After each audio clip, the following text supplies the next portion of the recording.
ഓം ശാന്തി 1-4-2024. ഇന്നത്തെ മുരളിയുടെ main points. മധുരമായ കുട്ടികളെ, നിങ്ങളുടെ ഈ ജീവിതം ദേവതകളെക്കാളും ഉത്തമമാണ്.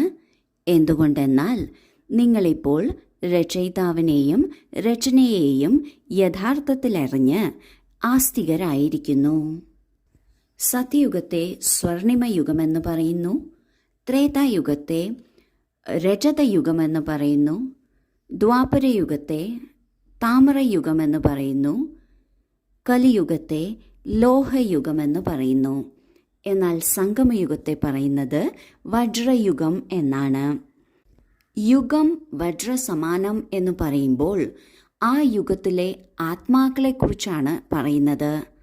സാമഗ്രികളെക്കുറിച്ചോ പ്രകൃതിയെക്കുറിച്ചോ എന്നതിലുപരി ആത്മാക്കളുടെ കാര്യമാണ് പ്രതിപാദിക്കുന്നത്. സംഗമയുഗത്തിലെ നമ്മൾ ബ്രാഹ്മണാത്മാക്കൾ ദേവീ ദേവതകളെക്കാളും ഉയർന്നവരാണ്. കാരണം നമ്മൾക്ക് സ്വയം നമ്മളെക്കുറിച്ചും പരമാത്മാവിനെക്കുറിച്ചും സൃഷ്ടിയെക്കുറിച്ചുമുള്ള അറിവ് ഈ ഒരു സമയത്ത് മാത്രമാണ് ലഭിക്കുന്നത്. ഇത് പീക്ക് പോയിന്റ് ആണ്. ഇവിടെ നിന്ന് നോക്കുമ്പോൾ എല്ലാം തന്നെ കാണാൻ സാധിക്കുന്നു. അതിനാൽ നമ്മളാണ് യഥാർത്ഥ ആസ്തികർ. അങ്ങനെയുള്ള ആസ്തികരായ നമ്മൾ ബ്രാഹ്മണർ ദേവീ ദേവതകളെക്കാളും ഉയർന്നവരാണ്. ചോദ്യം: സംഗമയോഗി ഈശ്വരീയ പരിവാരത്തിന്റെ വിശേഷത എന്താണ്?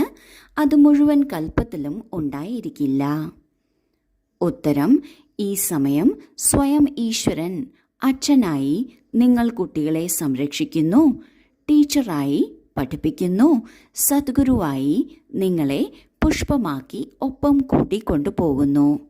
സത്യുഗത്തിൽ ദൈവിക പരിവാരമായിരിക്കും. എന്നാൽ ഇങ്ങനെയുള്ള ഈശ്വരീയ പരിവാരം ഉണ്ടായിരിക്കില്ല. നിങ്ങൾ കുട്ടികളിപ്പോൾ പരിധിയില്ലാത്ത സന്യാസിമാരാണ്, രാജയോഗികളാണ്, രാജ്യാധികാരത്തിനായി പഠിച്ചുകൊണ്ടിരിക്കുകയാണ്. ഈ സമയം സ്വയം ഭഗവാൻ അച്ഛൻ്റെ രൂപത്തിൽ സംരക്ഷിക്കുന്നു, ടീച്ചറിൻ്റെ രൂപത്തിൽ പഠിപ്പിക്കുന്നു, സദ്ഗുരുവിൻ്റെ രൂപത്തിൽ പുഷ്പത്തെ പോലെയാക്കി ഒപ്പം കൂടെ കൊണ്ടുപോകുന്നു. ആരെയാണ് ഇങ്ങനെ ചെയ്യുന്നത്?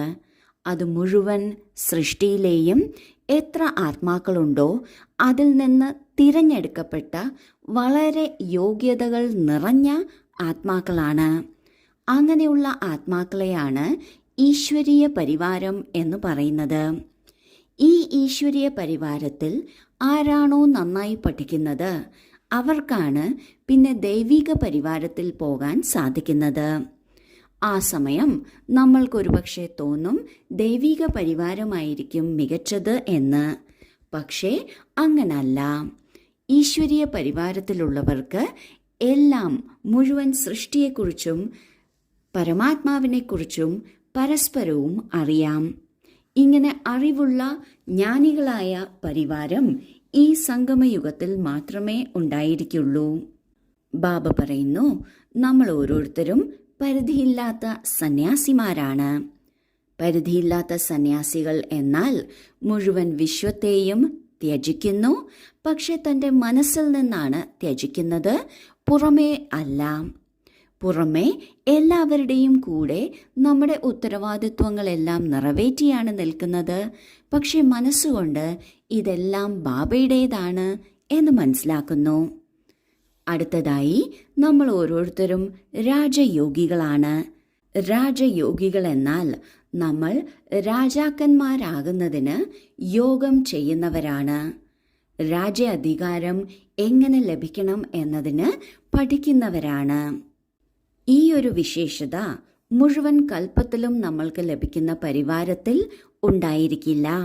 ഈ സംഗമയുഗത്തിലെ ഈശ്വരീയ പരിവാരത്തിന് മാത്രമാണ് ഈ പ്രത്യേകത ഉള്ളത്. ധാരണയ്ക്കുള്ള മുഖ്യസാരം: 1. മുഴുവൻ ലോകം ഇപ്പോൾ ശ്മശാനത്തിലാകാൻ പോവുകയാണ്. വിനാശം മുന്നിലുണ്ട്. ഇതിനാൽ ആരുമായും ബന്ധം വയ്ക്കരുത്. അന്തിമകാലത്ത് ഒരു ബാബയുടെ മാത്രം ഓർമ്മയുണ്ടാകണം. 2. ശ്യാമത്തിൽ നിന്നും സുന്ദരവും പതീതത്തിൽ നിന്നും പാവനവുമാകുന്നതിന് ഈ പുരുഷോത്തമ സംഗമയുഗമാണ്.